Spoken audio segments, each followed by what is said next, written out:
আসসালামু আলাইকুম, কেমন আছেন সবাই? আশা করি সবাই ভালো আছেন, সুস্থ আছেন। আমিও আলহামদুলিল্লাহ ভালো আছি। চলে আসলাম নতুন একটি ভিডিও নিয়ে। তো আপনারা সবাই জানেন যে আমি রেগুলার ব্লগ করি। তো যারাই আমার রেগুলার ব্লগগুলো পছন্দ করেন তাদের অসংখ্য ধন্যবাদ। তো চলেন ভিডিওটা শুরু করা যাক। আমি আজকে ভিডিওর মধ্যে সন্ধ্যায় কী করলাম সেটা আপনাদের সাথে শেয়ার করব, আর কিছু ভালো লাগার মুহূর্ত শেয়ার করব। সেটা কি চলেন দেখতে পারবেন।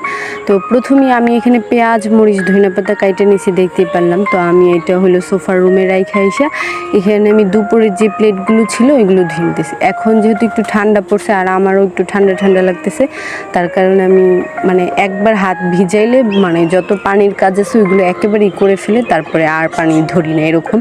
তো এর জন্য দুপুরে আর প্লেটগুলো ধোয়া হয়নি। তো এই যে আমি সবগুলো ধুয়ে নিছি, আর ওই পেঁয়াজ মরিচগুলো কাটছি আপনাদের ভাইয়ার অপেক্ষা করতেছি। সে গেছে একটু বাহিরে কিছু আনার জন্য, বিকেলে কিছু খাওয়া দাওয়া করবো এর জন্য। তো আপনাদের ভাইয়া আসার আগে যেহেতু উনি আর আমি এখানে শুয়েছিলাম, দুপুরের দিকে একটু শুয়েছিলাম, তো এই বিছানাগুলো আমি একটু গুছায় নিতেছি।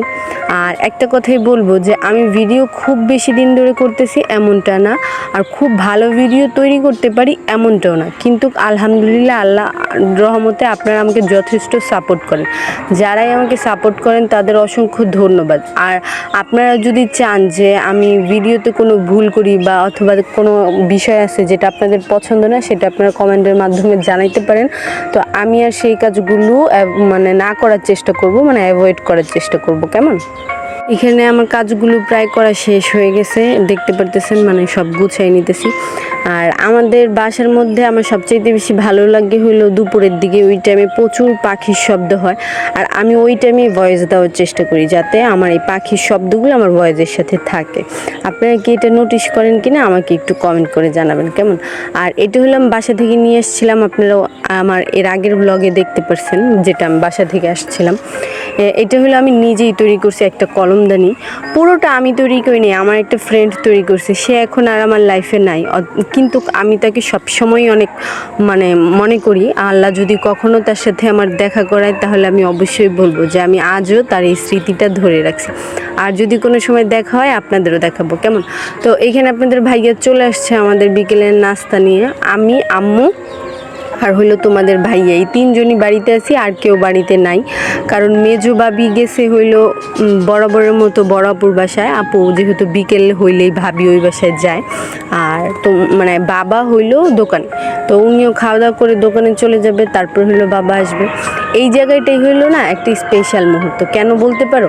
তার কারণ যে এই যে তোমাদের ভাইয়া তার মার সাথে বসে খাওয়া দাওয়া করে, এটা আসলে স্পেশাল একটা বিষয়।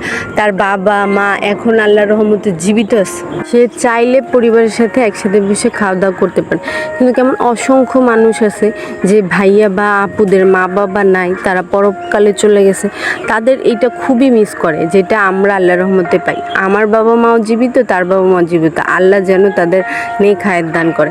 আমি যখন বাবা মার সাথে খাওয়া দাওয়া করি তখন আমার বেশ ভালো লাগে। তবে এখন যেহেতু শ্বশুরবাড়ি চলে এসছে, এটা খুব একটা হয় না। তবে যখন তোমাদের ভাইয়াকে দেখি যে তাদের সাথে খাওয়া দাওয়া করতেছে, আমার কাছে ওই স্মৃতিগুলো মনে পড়ে, এর জন্যই তোমাদের সাথে শেয়ার করা। আর এখানে আমরা খাওয়া দাওয়া শেষ করে আমি সবগুলো রান্নাবান্না গরম করে নিলাম, কারণ সারাদিন পরে গরম না করলে সমস্যা হয়ে যায়। আর এখানে আমি ভাত রান্না করতেছিলাম। তো এক সাইডে আমি পানি গরম করে নিছি, এখন রুটিগুলো তৈরি করে নিব। যারা আমার রেগুলার ভিডিও দেখেন তারা জানেন যে আমি রাতেই রুটিগুলো বানিয়ে রাখতে পছন্দ করি, সকালে যেন রুটিগুলো আর কি ভাইজা দিয়ে দিতে পারি তাড়াহুড়া করে। তো এইখানে আমি রুটিগুলো কিভাবে ফ্রোজেন করে রাখি সেটাই আপনাদের সাথে শেয়ার করতেছি। আমি একটা নতুন খাতা নিছি, যেটা প্রতিটা পৃষ্ঠায় আমি একটা করে রুটি রেখে দিব। আপনারা নতুন খাতা নিলেই ভালো হয়, কারণ পুরাতন খাতা নিলে অনেক সময় কালিগুলো রুটিতে উঠে যাওয়ার সম্ভাবনা থাকে। যদি একটু নরম নরম হয় রুটিটা তাহলে উঠে যায়। আচ্ছা, এখানে আমি ফ্রোজেন করা রুটিগুলোই সকালে ভাইজা নিতেছি। তোমার ভাইয়া আর আমি এখন খাবো, কারণ বাবা আর আম্মু সকাল সকাল খায় ফেলে, আর ভাবিও তাদের সাথে বসেই খায় ফেলে। কিন্তু আজকের বিষয়টা ছিল একটু ভিন্ন। বাবা আর সে একসাথে খাইতে বসছে।